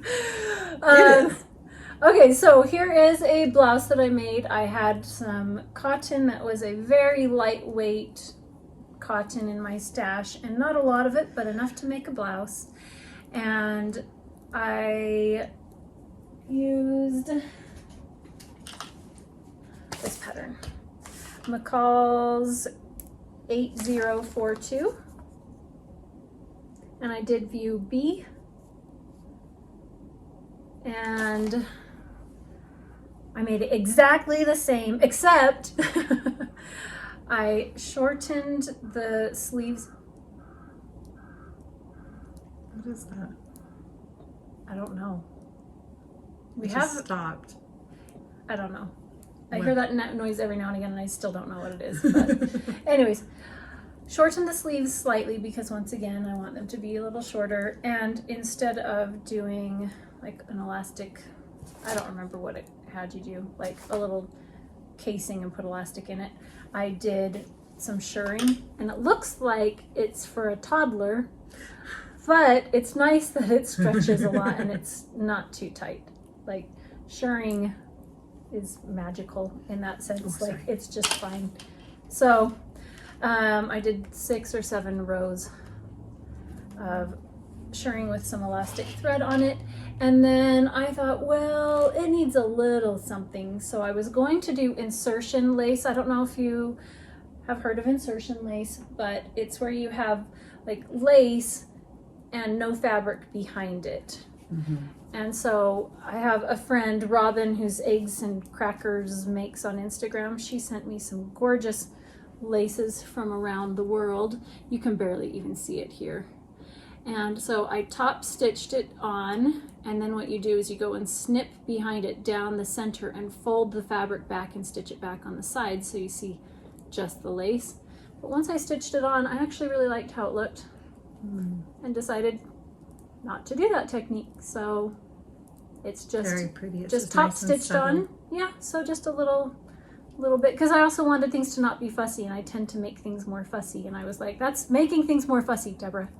So I was just trying to keep it a little bit more simple.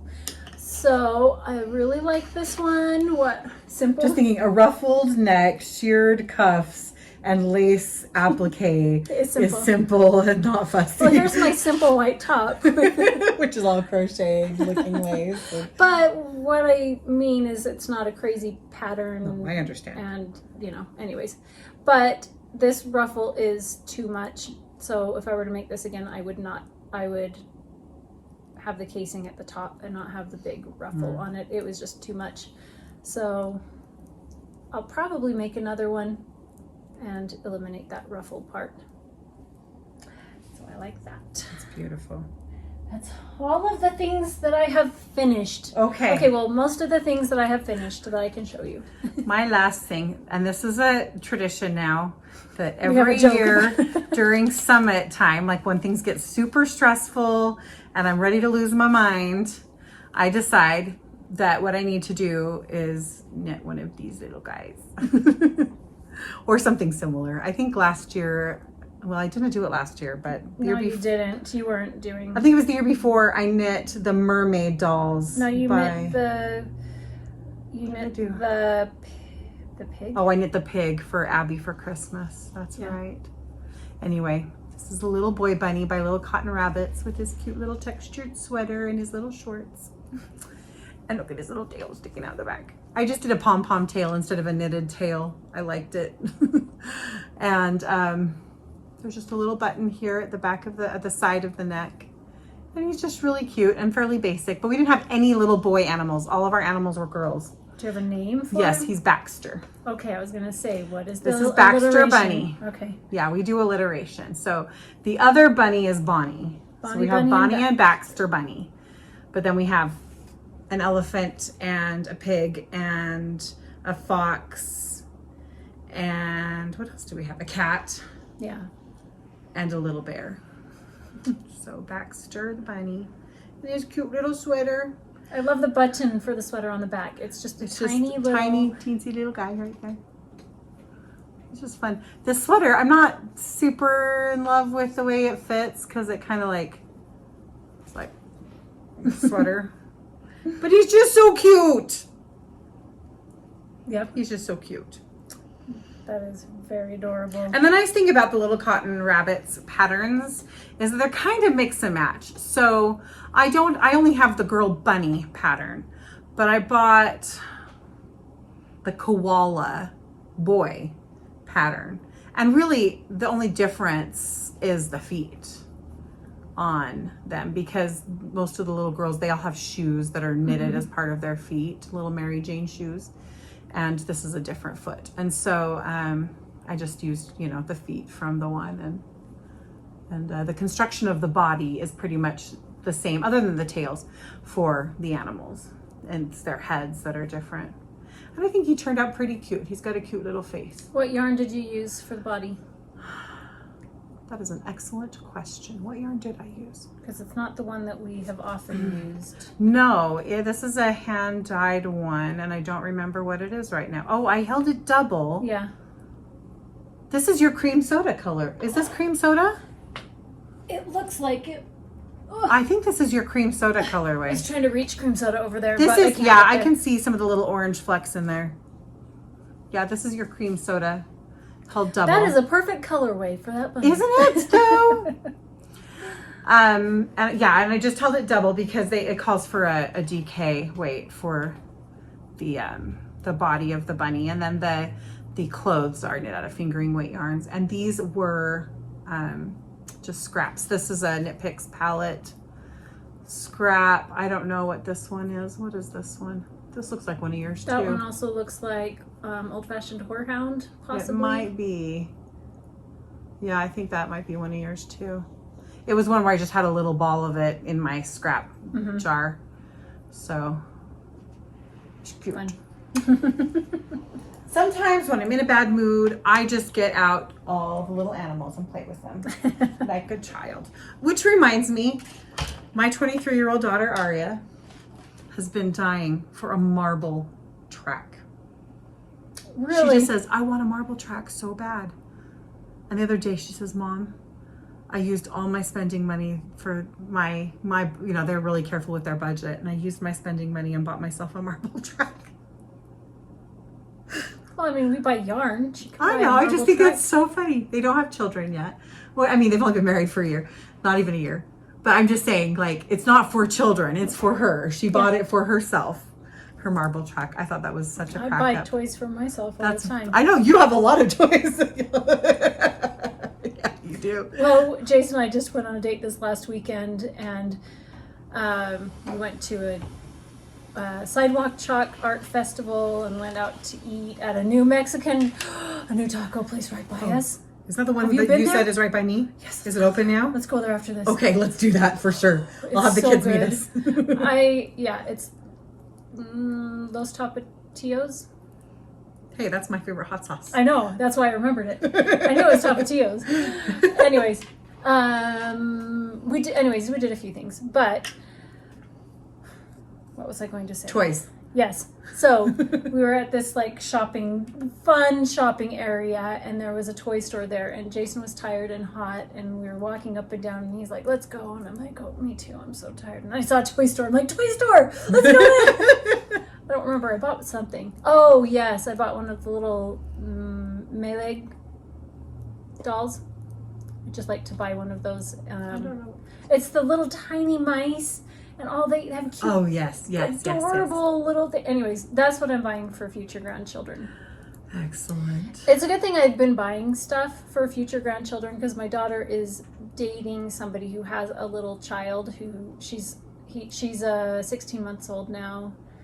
And so it's come in very handy because she plays with all of those toys. So I'm glad I have them. And now I can see what she likes and what she doesn't like. There you go. So I can see, now every child's different. But. And what you're willing to let her play with and not. Because that's the other thing is sometimes people buy stuff thinking And then and they're like, no, but they're going to ruin it. But you know what? If it's down there, we'll let her play. Yeah. I don't want her to play with some of the things that may not be age appropriate, that aren't safe for her because they're too small of pieces. Yeah. So those I'll have somewhere else. But I have some things like that they're packed away.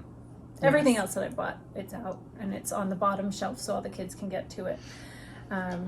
But they've come in handy a handful of times. So I don't feel guilty when I buy them. But I just bought, it's a little boat and a paddle, like a canoe and a paddle and a life vest or something. And I got it home and I thought it had a mouse with it and it didn't. Oh, so now I have to go back and buy Well, a that's a mouse. darn shame. Yeah. Anyways. Okay. Next up. We finished. Did we finish objects? Yes. I think we're roughly 2 hours. Okay, I think in. we're gonna have to do another episode. That's a good idea. Okay, we're gonna end this one with Yes. shop update, Good plan. shop news, and then we're gonna record the next episode that we'll release in a week of works in progress. That's a great Okay. idea. And then we're gonna get tacos. So I need tacos. Definitely so bad. tacos. Because they're your favorite kind. So Oh, Okay. birria tacos. okay, let me grab the shop update. Okay. Okay, time for some shop news. Because we're in the burr months now, I decided it's time to dye burr colors. No, fall colors. So my version of fall colors. I still have a million colorways in the shop that are bright and fun and playful and, you know, like my typical thing. But I thought I'd show you some of the colorways that I have that are more fall-ish inspired. One of them is cream soda and old-fashioned horehound. But if you see, this is a sock set, and this is exciting because Nomadic Knits magazine is featuring my yarns and my shop and myself in their newest episode. It's available for pre-order right now, but if you go to nomadicknits.com, I believe you can order that, and it'll have a pattern using this sock set. It has 2 patterns in there using this sock set. Is this the cream soda colorway right So here? this is cream soda. Ooh.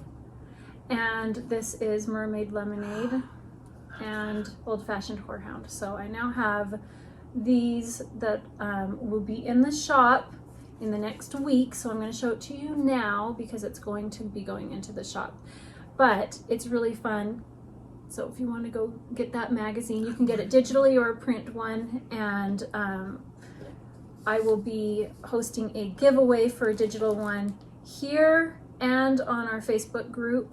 But that will be in a couple of, not this next episode, the one after that.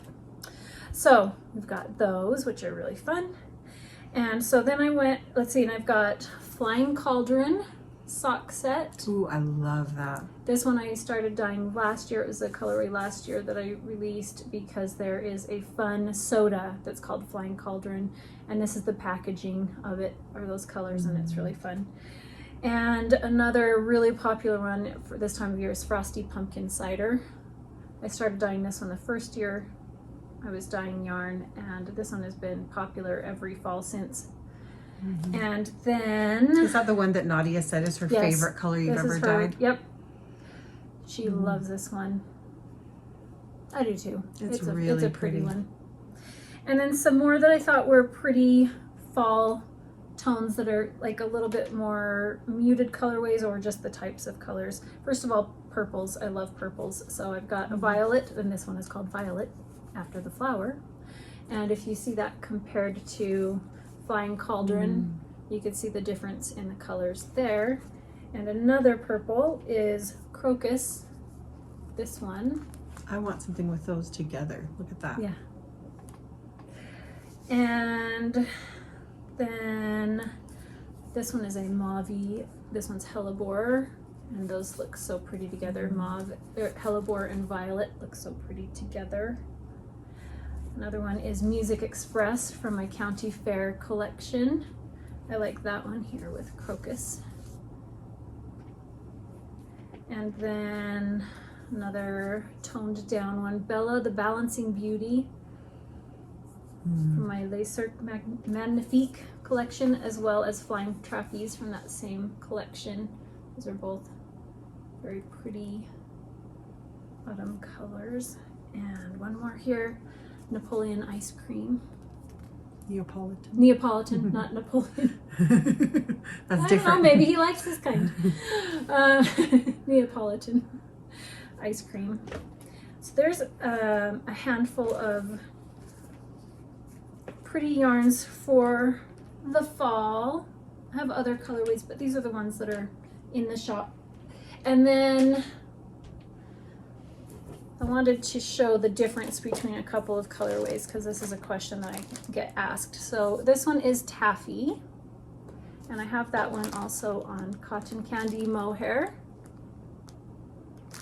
And then I have Elderberry, which is also on Cotton Candy Mohair. So you can see that this one is more blue and a paler color than Elderberry is.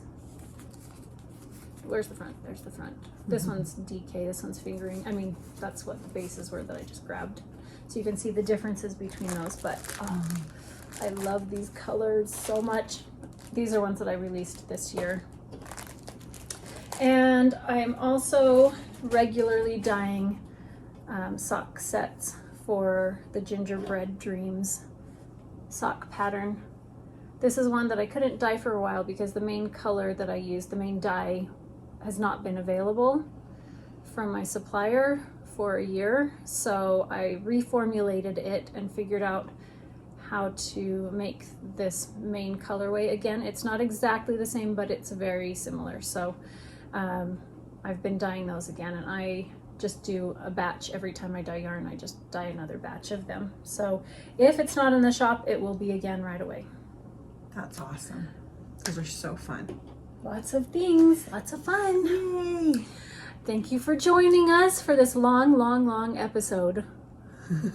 And it's good to be back. Yep. And we'll see you in our next episode with our works in progress. Well, I'm back because I forgot something really important.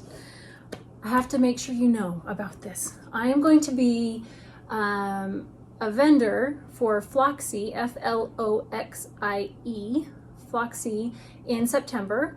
And I will be on an Instagram Live with Floxsie on September 8th, which is a Thursday at 9 a.m. Mountain Standard Time or 12 p.m. Eastern Time. So I would love if you want to come and just have a chat, a visit with me online on Instagram Live with Floxsie, or on my Instagram. You can see that on September 8th. But I'll be an online vendor.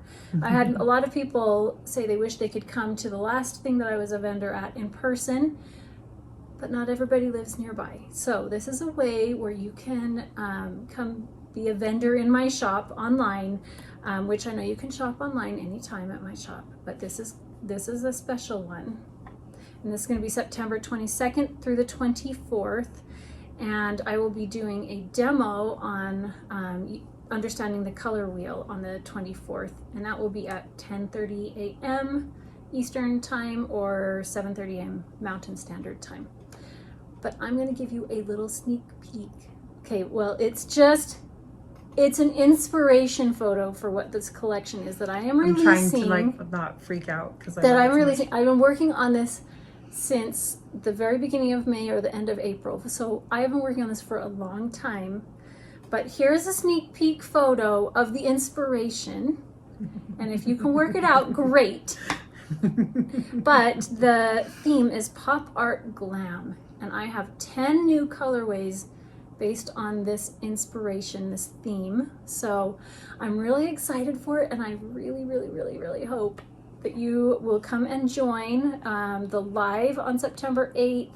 And come to the marketplace with Floxsie September 22nd through the 24th. It's a very reasonably priced to come, and you pay for a ticket to enter the marketplace and see all the demos and stuff, but most places will give you a discount. So you know that entry fee you make back.